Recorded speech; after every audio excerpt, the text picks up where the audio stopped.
The desert sun rises over the Giza Plateau, casting long shadows from monuments that have defied time itself.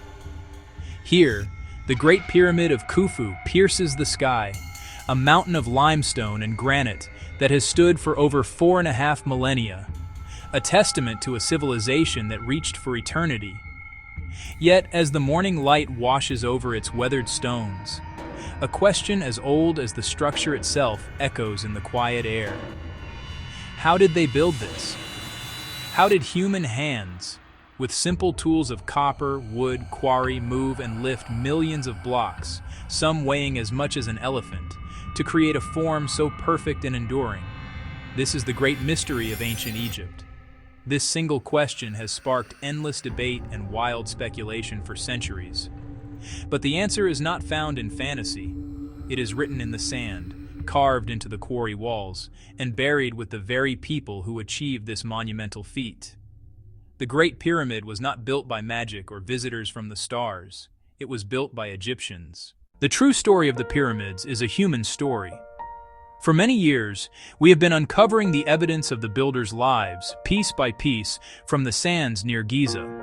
We have found their city, a sprawling settlement where the workers lived and died.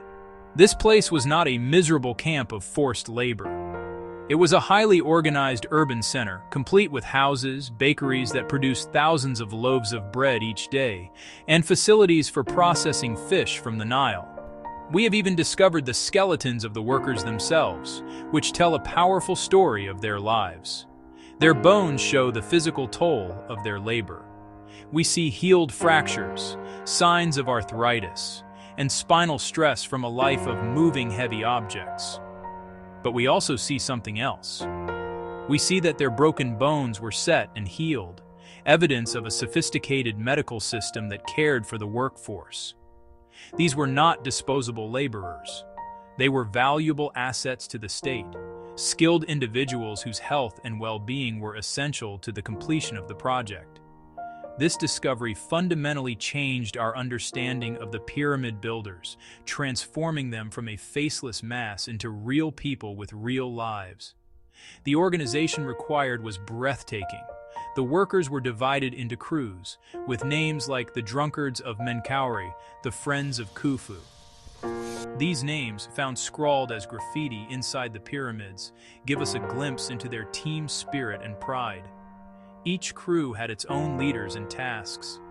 Some crews worked in the quarries, cutting the massive limestone blocks from the earth. Others were responsible for transporting the stones. Still others were the master masons, who shaped and placed each block with a precision that still baffles engineers today, leaving gaps no wider than a piece of paper. At the heart of every pyramid is a pharaoh. These rulers were more than kings. They were considered living gods on earth, intermediaries between the human world and the divine realm.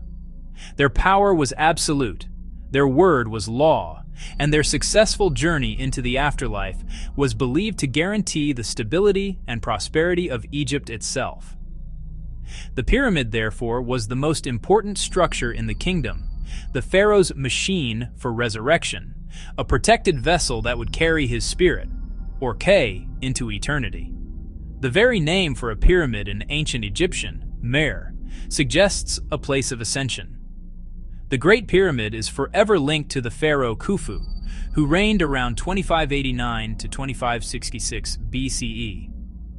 For centuries, this connection was based on the writings of ancient historians like Herodotus.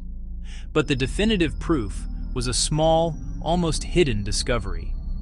Deep inside the pyramid, in relieving chambers above the king's chamber that were never meant to be seen, explorers found graffiti daubed in red paint. These were markings left by the work crews, and among them was a cartouche, an oval frame enclosing royal hieroglyphs spelling out the name Khufu. This tiny mark, left by a simple worker, forged an unbreakable link between the man and his monument. Yet for every pharaoh we know, there are others whose stories remain lost. The desert is a vast library, and many of its books have not yet been opened. We are constantly searching for the tombs of rulers whose names we know from king lists, but whose final resting places remain a mystery. Each new discovery has the potential to rewrite history. The finding of a sealed tomb like that of Tutankhamun provides an unparalleled window into the life, wealth, and beliefs of the royal court. It returns a face to a name and fills in the missing pages of our history. The search continues today. We use modern technology, like ground-penetrating radar and satellite imagery, to scan the sands for anomalies that might indicate a hidden structure. We follow the clues left by ancient tomb robbers and the whispers found in forgotten texts. Every trench, every survey carries the hope of a new discovery, perhaps a forgotten pharaoh or a powerful queen like Nefertiti, connecting us once more to this brilliant and captivating past. The engineering questions posed by the pyramids are profound. How were stones, some weighing up to 80 tons, transported from quarries as far as Aswan, over 500 miles to the south? How were they lifted hundreds of feet into the air?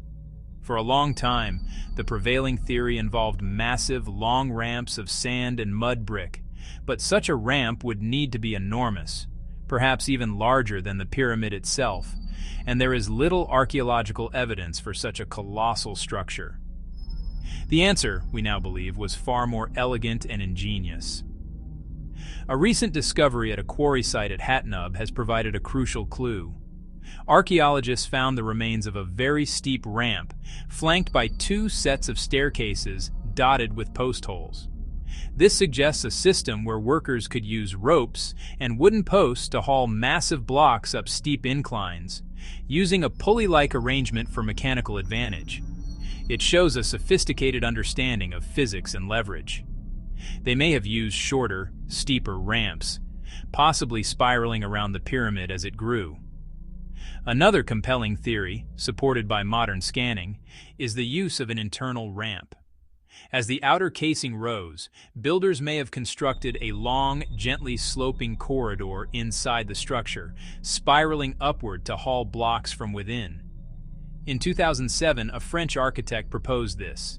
Subsequent scans have shown thermal anomalies and voids that could correspond to such an internal system. The precision astonishes.